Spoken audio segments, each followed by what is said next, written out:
자, 오늘 말씀은 창세기 11장 1절에서 9절까지의 말씀입니다. 먼저 말씀을 읽겠습니다. 창세기 11장입니다. 온 땅의 언어가 하나요, 말이 하나였더라. 이에 그들이 동방으로 옮기다가 시날 평지를 만나 거기 거류하며 서로 말하되, 자, 벽돌을 만들어 견고히 굽자 하고, 이에 벽돌로 돌을 대신하며 역청으로 진흙을 대신하고, 또 말하되, 자, 성읍과 탑을 건설하여 그 탑 꼭대기를 하늘에 닿게 하여 우리 이름을 내고 지면에 흩어짐을 면하자 하였더니, 여호와께서 사람들이 건설하는 그 성읍과 탑을 보려고 내려오셨더라. 여호와께서 이르시되, 이 무리가 한 족속이요 언어도 하나이므로 이같이 시작하였으니 이후로는 그 하고자 하는 일을 막을 수 없으리로다. 자, 우리가 내려가서 거기서 그들의 언어를 혼잡하게 하고 그들이 서로 알아듣지 못하게 하자 하시고, 여호와께서 거기서 그들을 온 지면에 흩으셨으므로 그들이 그 도시를 건설하기를 그쳤더라. 그러므로 그 이름을 바벨이라 하니, 이는 여호와께서 거기서 온 땅의 언어를 혼잡하게 하셨음이니라. 여호와께서 거기서 그들을 온 지면에 흩으셨더라. 아멘. 자, 이 말씀으로 오늘은 바벨의 저주와 회복이라고 하는 제목으로 말씀을 드립니다. 이 바벨탑 사건은 너무나 유명한 사건이라 우리 예수님 믿는 사람들이 모르는 사람이 아마 거의 없을 것입니다. 이렇게 노아 홍수 후에 인간들이 아마 몇백 년 지났는지는 잘 알 수 없지만 이렇게 상당한 시간이 지나게 되니까 이 사람들이 모여가지고, 옛날 우리 조상들은 미련해서 홍수로 심판을 받았지만 우리는 이런 심판을 받게 되더라도 끄떡없이 살아남을 수 있도록 대책을 세우자. 그래가지고 똑똑한 사람들 몇이 모여서 그렇게 회의를 했겠죠. 그래가지고 우리가 큰 성을 쌓자. 그래가지고 또 이런 홍수가 올지라도 이 성에 들어가서 저 탑 꼭대기까지 올라가서 우리는 다 멸종을 당하는 이런 불행한 일을 면하자 하고 얘기를 했습니다. 그래가지고 공사가 한창 잘 진행이 됐습니다. 하나님께서 하늘에서 이것을 굽어보시고 이놈들을 그냥 뒀다가는 진짜로 뭔가 일을 내겠구나 생각을 하셨어요. 그래서 이거를 어떻게 처리하면 좋을까 하시다가 하나님께서 하신 방법, 하나님이 택하신 방법은 저들의 언어를 혼잡하게 만들어가지고 공사를 더 계속하지 못하도록 이렇게 하신 것입니다. 그래서 언어가 다 혼잡해지니까는 서로 말을 못 알아들으니까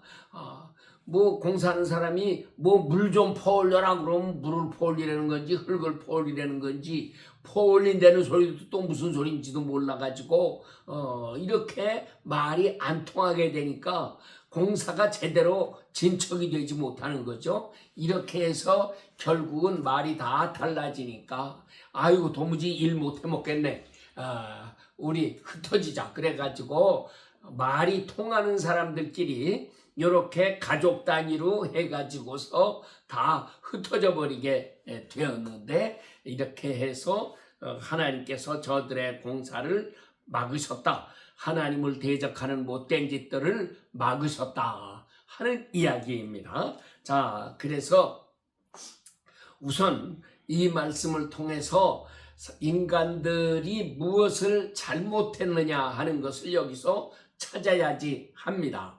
자, 뭐를 잘못했습니까? 제일 첫째로 우리가 생각해야 되는 것은 하나님께서는 노아 홍수 후에 저들에게 무지개를 보여주시면서 내가 다시는 인류를 이렇게 물로 심판해서 멸망시키지 않겠다 하고 약속을 하셨어요. 그런데 이 사람들도 분명히 그 약속하신 것을 다 들어서 알고 있을 텐데도 불구하고 하나님의 말씀을 믿지 못하고 그들은 이렇게 바벨탑을 쌓는, 그래서 하나님이 또 홍수로 심판해도 우리는 넉넉하게 이길 수 있다, 이런 오만을 떨었습니다. 그래서 첫째 저들의 죄는 하나님의 약속을 믿지 못한 것이라고 하는 거죠. 이것은 오늘의 우리들에게도 똑같은 이야기입니다. 우리도 하나님의 약속을 믿지 못하면 하나님을 대적하는 짓들을 자꾸 하게 된다고 하는 것입니다. 그래서 우리가 교회 처음 나오면서부터 하나님의 약속이 무엇인가를 열심히 배워야 합니다. 그래서 이 성경책이 무슨 책이에요? 이거를 구약, 신약 그렇게 말하죠. 뉴 테스타먼트, 올드 테스타먼트, 약속이란 말입니다. 그래서 구약은 옛 약속이고 신약은 새 약속이고, 그래서 우리가 하나님의 약속을 알아야 돼요. 하나님이 나에게 무슨 복을 주시겠다고 약속하셨는지를 알아야지 우리가 할 수 있는 거 아니에요? 우리 자녀들에게도 너 이번에 학교에서 1등 하면은 무엇을 사주겠다, 이렇게 약속을 했으면 이 아이들이 부모의 그 약속을 믿고 열심히 공부합니다. 이래가지고 결국 부모가 약속 그것이 이루어지면, 그래서 이제 학교에서 뭐 1등을 했다든지, 뭐 운동하는 애들은 운동선수 그 시합 나가가지고 1등을 했다든지 여러 가지가 있을 거 아니에요. 음악을 하는 애들, 미술을 하는 애들, 뭐 세상에 상 받을 일들이 얼마나 많습니까? 이번에 서울대학교에 합격하면 내가 무엇을 해주겠다, 그러면 열심히 공부해서 얘들이 서울대학교에 합격하려고 할 것이고, 이렇게 하면 또 부모가 그 약속한 거를 그대로 이루어줘서 그래서 크게 상을 내려주고 이렇게 하면 얼마나 좋아요. 그런데 이 사람들은 하나님이 물로 심판하시지 않겠다고 하는, 물로 멸망시키지 않겠다고 하는 약속을 하셨음에도 불구하고 인간들은 생각하는 게 그거잖아요. 우리가 그걸 어떻게 믿어? 또 그렇게 하고 물로 심판하려고 그러시는 거겠지. 하나님에 대한 불신, 이런 거 있으면은 얼마나 하나님이 기분 나쁘시겠어요? 우리 부모도 자녀들에게 뭐를 해주겠다고 약속했는데 이놈들이 그걸 어떻게 믿어요 하면서 공부도 게을리하고 이렇게 부모의 말을 무시한다면 그 얼마나 기분 나쁜 일입니까? 우리가 하나님의 약속을 확실하게 믿는 사람이 되자. 그래서 이 성경책이 하나님이 우리에게 주신 모든 약속이니까 이 약속의 말씀을 우리가 열심히 읽고 듣고 깨닫고 행하고 이렇게 해서 하나님을 기쁘시게 하는 자리에 가게 되면 결국 하나님이 약속하신 모든 복을 우리가 받는 거잖아요. 이 세상 부모가 약속을 했어도 자녀들에게는 그 약속을 주는데 하물며 하나님께서 우리에게 약속하신 것을 안 지켜주시겠습니까? 그러니까 하나님 말씀 잘 우리가 듣고 순종해서 바르게 살면 이 세상에서도 모든 복을 받게 되고 또 죽은 다음에 저 세상에 가서도 큰 영광이 우리를 기다리고 있을 텐데 어리석은 인간들은 하나님을 믿지 못하는 거예요. 그래서 이렇게 믿지 못하면 결국 복만 못 받은 게 아니고 더 큰 저주 아래 떨어지게 되고 나만 그렇게 되는 게 아니라 내 자손들까지도 복을 못 받게 되고 멸망당하게 되는 이 큰 불행이 찾아오는 것입니다.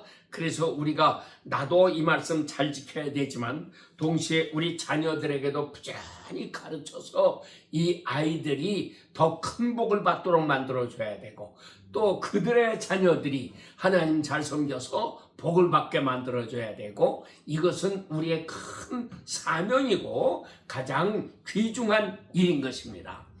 둘째로는 또 뭐가 잘못이냐? 우리 조상 노아 때에 이렇게 홍수로 심판당해서 다 멸망당했다고 한다면, 우리가 탑을 높이 쌓아서 또 심판을 해도 이겨나갈 수 있도록 하자, 이렇게 생각할 것이 아니고 뭘 생각해야 돼요? 우리 조상들이 어쩌다가 이런 심판을 받았나? 우리 앞으로는 이런 심판을 받지 않도록 우리 자녀들에게 하나님의 말씀을 부지런히 가르치고, 하나님의 약속이 무엇인가를 가르치고, 죄짓지 못하도록 하고 우리가 바르게 살도록 이렇게 가르쳐야 되겠다, 이런 마음을 가지고 자녀들에게 하나님 말씀을 잘 가르쳤으면 얼마나 좋았겠어요.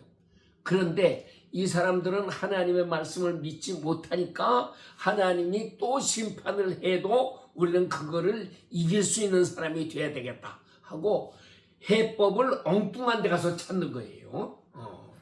해법을 하나님 앞에서 바르게 찾으려고 하지 아니하고 자꾸 엉뚱한 데로 가서 찾으려고 하니까 더 무서운 심판이 저들을 기다리고 있는 것 아니겠습니까? 그래서 우리도 정말 우리와 우리 자손들이 다 복을 받고 세상에서 정말 아름답게 살아가는 사람이 되기를 원한다면 부지런히 이 말씀을 배워서 말씀 안에서 살아가도록 우리가 이것을 가르치고 깨우치고 새롭게 인도해야만 되겠다 하는 것을 우리가 새롭게 깨닫고 정말 나 자신부터 먼저 복받는 사람이 되어야 하겠다 하는 것입니다. 자, 셋째로 또 이 사람들의 잘못이 뭐냐? 이 사람들은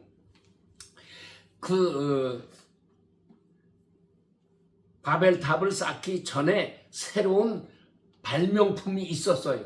그게 두 가지입니다. 첫째는 벽돌 굽는 것, 벽돌 만드는 법을 만들었어요. 이 사람들이 발명해냈어요. 그래가지고 야, 이렇게 이 벽돌을 굽고 보니까는 너무너무 신기한 거예요.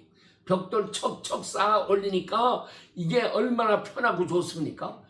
그러니까 이것은 획기적인 발명이다. 아마 그때 당시로는 어마어마한 발명품이 되었을지 몰라요.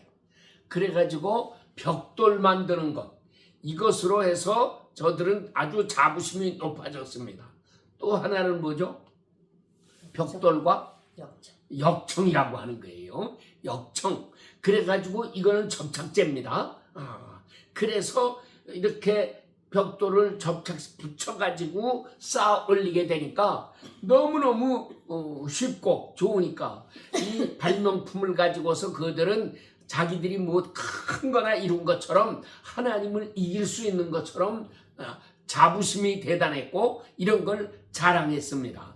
그런데 오늘날 우리가 이렇게 생각해 보면 아이고 겨우 벽돌 하나 굽는 것 가지고 이놈들이 웃기고 있네, 이렇게 생각되지 않아요?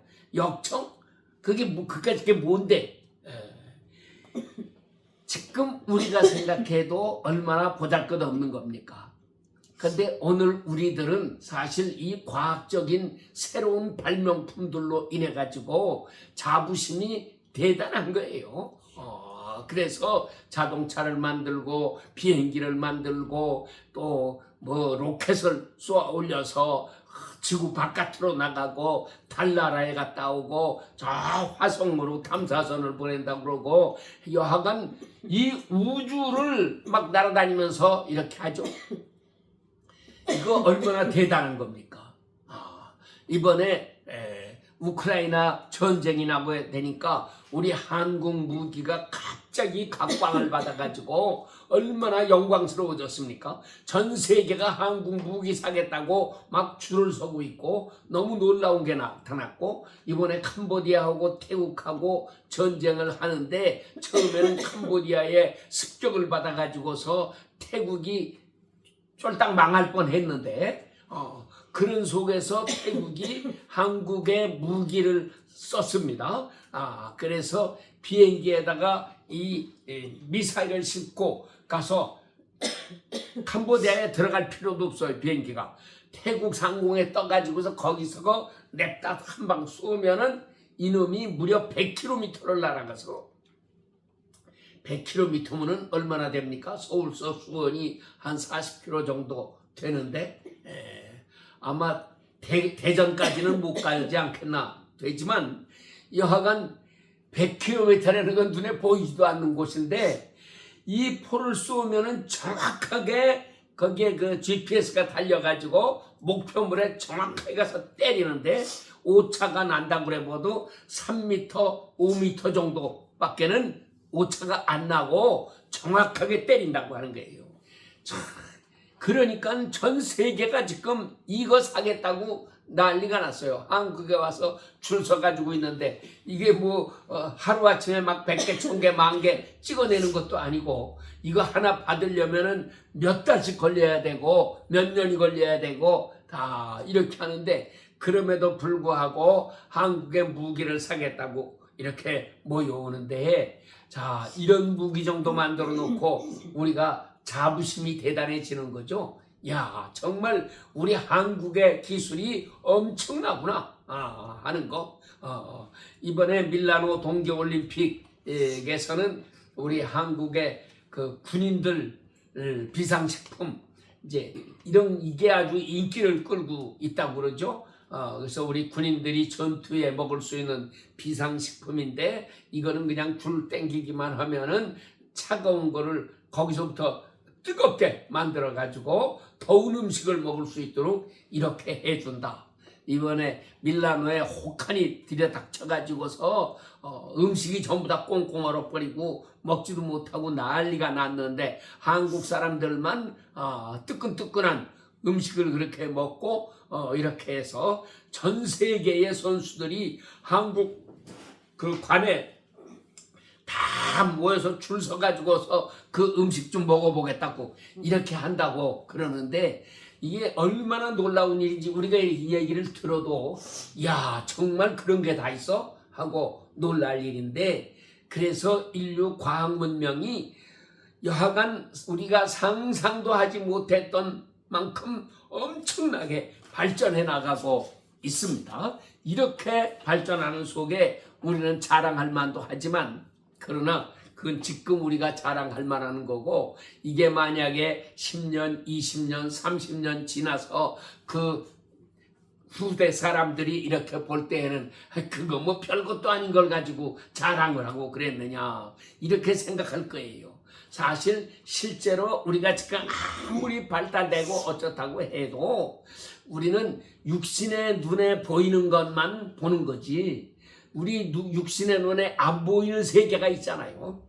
귀신들의 세계가 있습니다. 천사의 세계가 있습니다. 더구나 더 올라가서 하나님의 세계가 있습니다. 이거는 우리 눈에 보이지도 않아요. 그러니까는 그 눈에 안 보이는 세계에 대해서는 우리는 깨닫지도 못하고 지금 아무리 과학 문명을 발달시켜 봐야 눈에 안 보이는 그 세계를 볼 수 있게 하는 것은 아직은 안 나왔단 말이에요. 그러니까 우리가 이런 과학이 앞으로 얼마나 더 발전해 나가야 되겠느냐.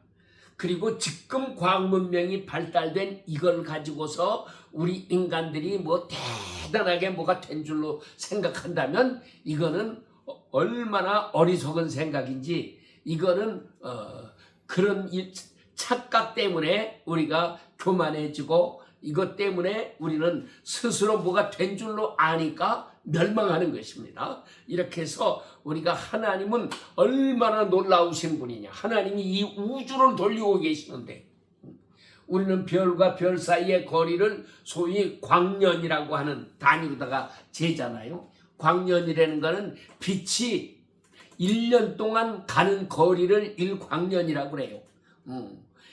빛이 태양에서 지구까지 오는 게 7분 얼마인가 걸린다고 그러죠. 빛이 그렇게 빨리 오는데 지금 어떤 비행기로도 그렇게는 만들 수가 없어요.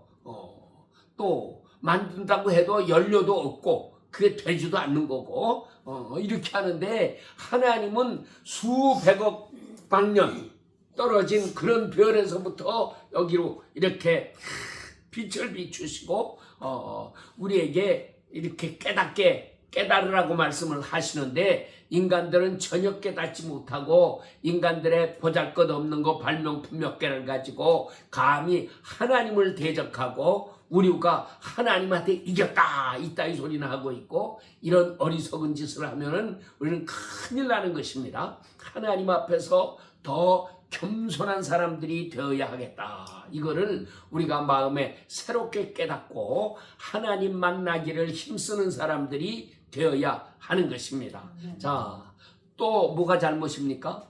이 사람들은 우리가 성을 높이 쌓고 그래서 땅에 흩어짐을 면하고 우리 이름을 내자 이렇게 얘기를 하죠. 그러니까 이게 얼마나 큰 교만이에요. 우리의 목표는 우리가 먹거나 마시거나 무엇을 하든지, 바울이 그랬죠. 고린도전서 10장 31절, 다 무엇을 위해서 하라? 다 하나님의 영광을 위해서 해라. 그러니까 우리는 하나님의 영광을 위해서 살아야 할 사람들인데, 인간들이 자기 이름을 내재요. 자기 영광을 내재요. 우리 후손들에게 우리 이름을 내자. 그거 이름 내가지고 무슨 소용이 있어요? 그거 이름 냈다고 해서 천국 가는 것도 아니고, 그거 이름 냈다고 해서 천국 가서 영광을 받는 것도 아니고, 영원히 사는 것도 아닌데, 별것도 아닌 걸 가지고 자기 이름을 내자고 하는 이 인간들의 교만이 결국은 자기를 스스로 무덤 속에 파묻는 것이고 지옥 속으로 떨어뜨리는 것이고, 이렇게 불행한 일이 우리에게 이루어지는 것입니다. 또 뭐가 잘못이냐? 우리는 흩어짐을 면하자 이렇게 얘기를 하죠. 하나님께서는 애초에 사람을 만드시고 뭐라고 그랬어요? 생육하고 번성해서 땅에 충만해라. 땅을 정복해라. 땅을 다스려라. 땅에 있는 모든 것을 다스려라. 그랬으면 이 말씀은 땅에 충만해져 가지고 온 땅으로 흩어져 나가서 이 하나님께서 만드신 이 아름다운 대자연, 그 속에서 하나님이 우리에게 주신 것이 무엇인가를 깨닫고 그것을 다스리고 그거를 아름답게 만들어야 될 책임이 우리 인간들에게 있는 건데, 우리가 여기서 흩어지지 말고 여기 뭉쳐서 모여서 살자, 이렇게 생각한다는 것 자체가 하나님을 대적하는 짓인 것입니다. 그래서 이러한 죄들이 가득가득 쌓이게 되니까 하나님께서 보시고 얼마나 불쾌하게 생각하시겠어요. 그래서 하나님께서 이들에게 벌을 내리십니다. 무슨 벌을 내리셨어요? 하나님, 우리가 생각하는 것과 하나님이 생각하시는 것은 달라요. 우리가 생각하시면 내가 하나님이라면은 이런 괘씸한 놈들 그냥 싹 다 쓸어버리고 그 중에 옛날 노아 한 가족만 살렸던 것처럼 나머지 것들은 그냥 다 없애버리고 그 중에서도 경건한 사람 하나만 남겨가지고 또다시 자손이 번성하게 만들고 뭐 얼마든지 이렇게 할 수 있는데, 모세에게도 그렇게 하셨잖아요. 이스라엘 백성들 광야에서 다 멸망시켜버리고 내가 너로 이보다도 더 큰 민족을 이루게 해주겠다 약속하셨으니까 그런 식으로 하실 수도 있었는데, 하나님은 그들을 진멸시키지 아니하시고 저들의 언어를 혼잡하게 하시는 벌을 내리셨다 하는 것입니다. 그래서 말이 갈라졌어요. 그래서 공사를 계속하지 못하게 됐다. 다른 말로는 서로 협동해서 일하지 못하게 됐다. 둘이서 협동해서 같이 하자고 했다가도 결국 말이 달라지면 이게 갈라지는 거죠. 그래서 우리가 계약을 맺었는데 계약대로 지키지 않으면 그 문서로다가 써놓고 사인을 했으면은 꼼짝 못하고 걸릴 수 있는 거지만, 말로만 계약을 해놓고 이거를 문서로 남겨놓지 않으면은 나중에는 난 그런 약속한 일 없다 그러고 자꾸 딴소리 하게 된단 말이죠. 말이 달라지는 겁니다. 그래서 우리가 말이 달라진다고 하는 거예요. 이렇게 말이 달라지면 두 사람 사이는 원수가 됩니다. 다 깨지는 겁니다. 그렇게 해서 이 세상에는 많은 약속의 깨짐이 있고, 이 약속이 깨진 걸로 말미암아 세상에는 원수가 생기고, 이래가지고 자기들끼리만 원수가 돼도 괜찮은데 자손 대대로 원수가 되고, 이래가지고 문제가 자꾸 발생하는 거죠. 그렇게 해서 이 나라가 저 나라를 보호해 주겠다, 말은 보호해 주겠다 하는 거지만 실상은 가서 침략해 들어가서 완전히 점령하고 그들을 지배하고 그들의 자원을 착취해 가고 그 백성들은 종으로 삼고, 이런 불행한 일들이 이 세상에는 가득가득하게 일어나고 있습니다. 그래서 우리가 이런 속에서 이 말이 달라진다고 하는 게 얼마나 큰 불행인가 하는 것을 깊이 깨달아야지만 하는 것입니다. 그렇다면 하나님은 어떻게 이것을 회복시키시는가? 우리가 어떻게 해야지 할 것인가?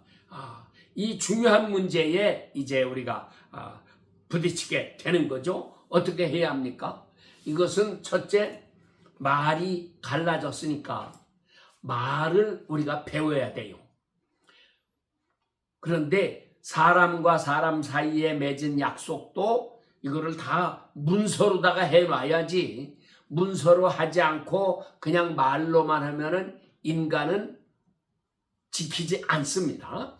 그리고 자꾸 딴소리를 합니다. 그래서 분명하게 문서를 만들어 놓아야 될 필요가 있는데, 하나님께서는 그것을 다 아시고 우리 인간들에게 확실한 문서로 이렇게 성경에 다 기록해 가지고 내가 너희에게 반드시 복을 주겠다, 내가 너희를 잘되게 해주겠다, 이 엄청난 약속을 우리에게 해 주셨잖아요. 그러니까 우리가 하나님 말씀을 자꾸 읽고 듣고 외우고 깨닫고 지키고 이렇게 해서 하나님 말씀의 사람들이 되어야 합니다. 이 마지막 시대에 우리가 정말 복받는 비결은 뭐냐? 우리는 하나님 말씀 열심히 공부하는 거예요. 말씀 열심히 공부하고 말씀 지켜서 바르게 살고 말씀을 따라서 하나님을 우리가 기쁘시게 하는 생활을 해야 하는 것, 이것이 하나님으로부터 복받는 비결입니다. 근데 많은 사람이 교회를 다니긴 다녀도 하나님 말씀에 귀를 기울이지 않습니다.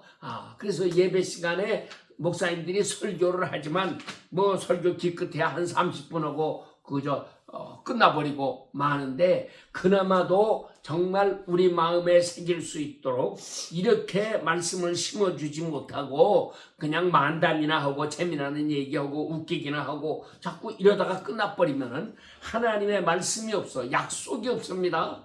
하나님이 나에게 이런 약속을 해주셨다 하고 뭔가 약속을 내 마음에 품고 이렇게 살아가는 사람이 돼야 하는데, 우리가 그런 약속을 받은 게 없단 말이에요. 예배를 드리고 나서도.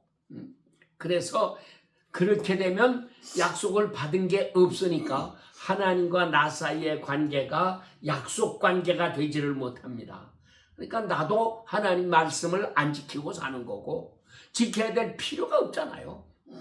하나님도 우리에게 꼭 복을 내려주셔야 될 의무가 있는 것도 아니고, 이렇게 해가지고 세상은 자꾸 황폐해져 갑니다. 하나님 멀리하게 됩니다. 이 세상에는 복이 쏟아지는 게 아니라 오히려 저주가 찾아오고 있습니다. 자, 옛날에 저 구라파는 기독교 복음을 먼저 받아들이고 그래서 지상낙원을 이루었어요.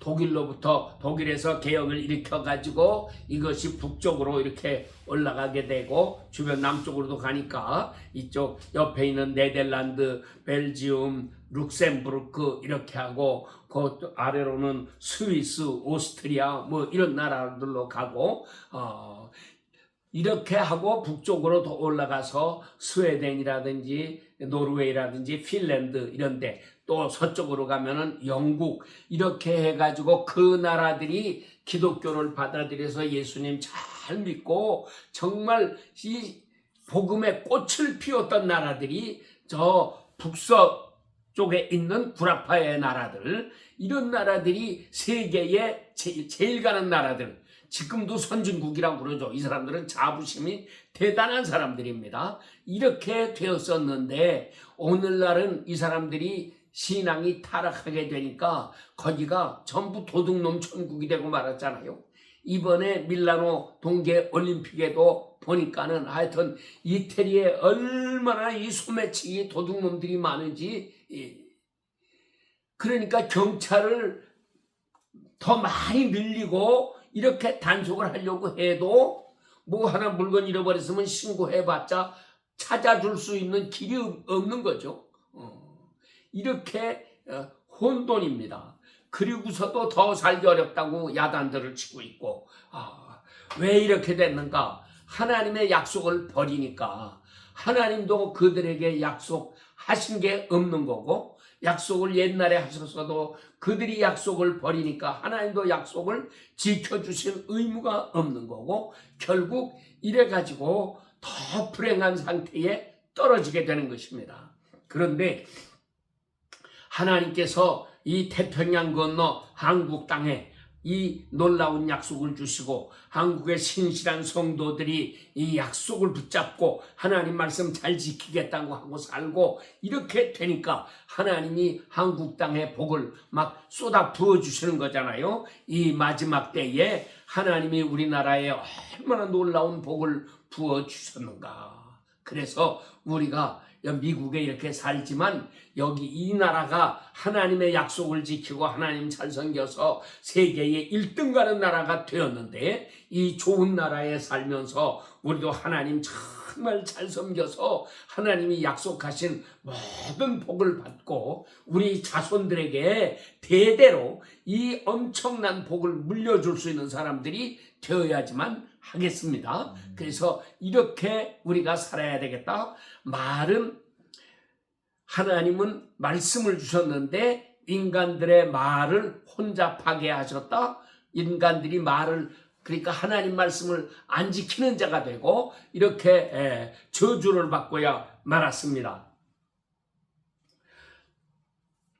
요즘에 새롭게 이렇게 깨닫게 된 게 그거예요. 고려 때에 우리나라에 몽골이 쳐들어왔어요. 그랬더니 고려 우리 정부에서는 무슨 짓을 했습니까? 뭐 강화도로 왕이 몽진을 가가지고 계속해서 싸우고 그러기도 했지만 또 한편으로는 불경 8만 대장경 이거 출판을 하느라고 고생을 많이 했습니다. 옛날에는 그걸 배우면서 참 우리 조상들이 어리석었다. 성경을 알아서 성경을 그렇게 했으면 얼마나 좋았을까 생각을 했는데 지금 이렇게 다시 생각해 보면 그거예요. 우리 한국 백성들은 이런 위기가 오니까 그거를 해결하겠다고 해서 다른 데 가서 찾지를 않았어요. 이 사람들이 그때 당시로는 불경이 최고잖아요. 불경이 이렇게 최고의 가치로 알았고 고려시대에는 특별히 불교가 우리 민족 종교가 되어가지고 있던 그런 시대였으니까 그래서 불경을 출판해가지고 했다. 곧 말씀이에요. 그때는 성경이 없던 시대니까 불경이 최고였죠. 그리고 이제 이시조선 넘어와서 유교가 들어와가지고 그래서 공자의 사서삼경이 이제 이렇게 그걸 공부하게 되고 나라를 발전시켰지만 그 전에 고려시대에는 불경이 지배하던 시대였단 말이죠. 그러니까 우리 백성들은 말씀을 사랑하는 백성들이야. 우리가 손오공 이야기가 나오는 소육이라고 하는 책도 뭡니까? 삼장법사가 세 제자 손오공과 저팔계와 사오정 이 셋을 데리고 저 천축국으로 거기 가서 불경을 얻어오려고 거기 다녀오는 이야기, 이게 손오공 이야기거든요.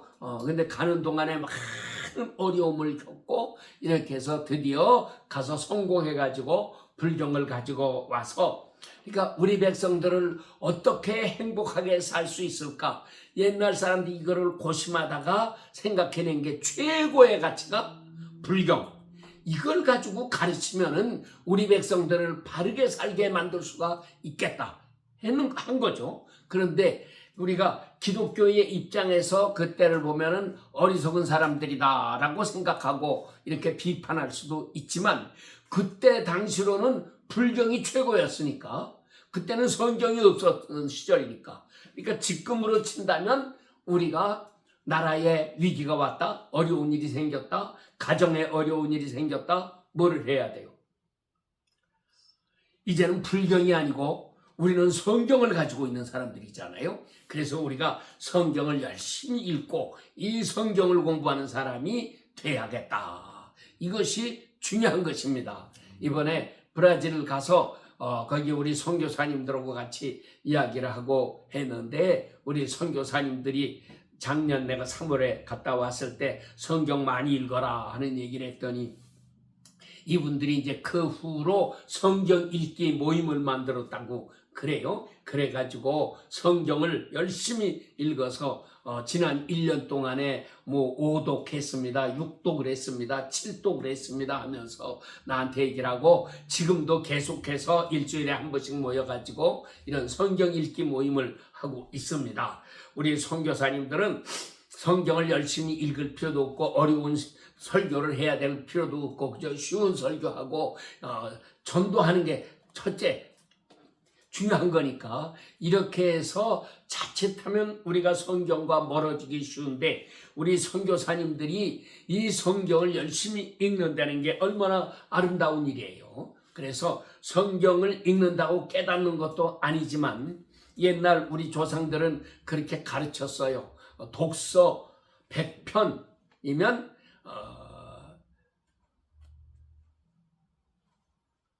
이 의자현이라고 그랬어요. 뜻이 저절로 알게 된다. 그래서 무슨 소리냐?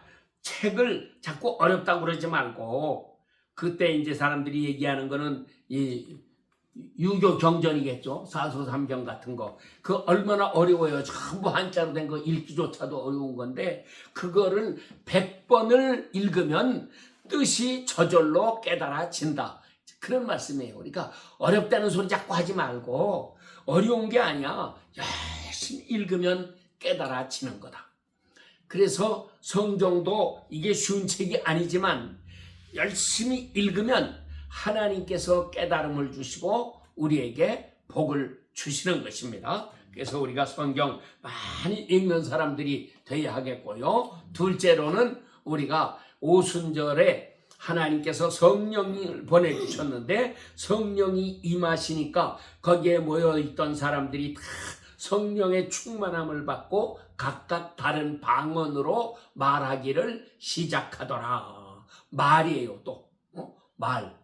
인간에게 있어서 그래서 중요한 건 말이다. 하나님은 요한복음 1장 1절 태초에 말씀이 계시니라. 이 말씀이 하나님과 함께 계셨으니 이 말씀이 곧 하나님이시니라. 말씀이 하나님이에요. 하나님은 말씀이시다. 그럼 인간은 뭡니까? 인간은 말이에요.